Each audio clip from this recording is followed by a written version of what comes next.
prix du gaz augmente, c'est d'abord la conséquence de la reprise économique et industrielle d'après-Covid.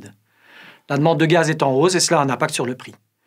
C'est aussi la conséquence de l'invasion de l'Ukraine par la Russie. La Russie est le premier fournisseur de gaz des pays de l'Union européenne et elle a décidé de réduire sa production à destination de l'Europe. De son côté, l'Union européenne entend soutenir l'Ukraine en limitant sa dépendance au gaz russe. Il y a donc moins de gaz russe disponible sur le marché européen. Pour les pays européens, la guerre en Ukraine conduit à deux options. Soit réduire leur consommation de gaz, soit acheter du gaz à d'autres pays producteurs. La première option est difficilement soutenable dans l'immédiat. C'est sans doute une solution d'avenir, mais pas une solution à très court terme. Il reste donc la seconde option. Acheter du gaz auprès d'autres pays producteurs que la Russie.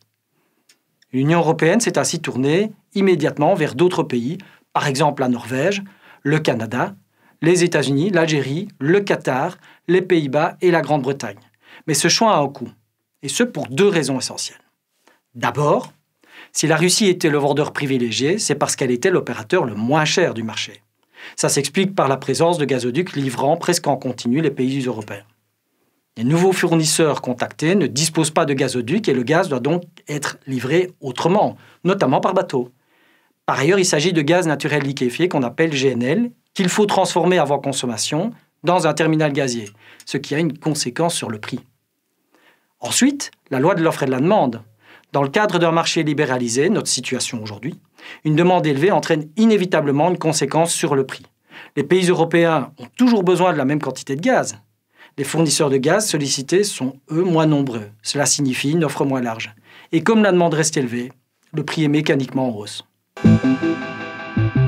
Si le prix du gaz est élevé, c'est parce que les pays européens n'ont plus accès à l'offre russe, abondante et peu chère, et se tournent vers des marchés gaziers plus chers. Les marchés sollicités vont aussi faire jouer la loi de l'offre et de la demande. La demande est en hausse, ou semblable, tandis que l'offre, elle, est moins importante, puisqu'un opérateur important, la Russie, n'est plus une option.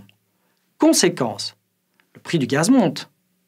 Si on ajoute des éléments liés à la spéculation, le tour est joué et on comprend mieux pourquoi le gaz est aussi cher.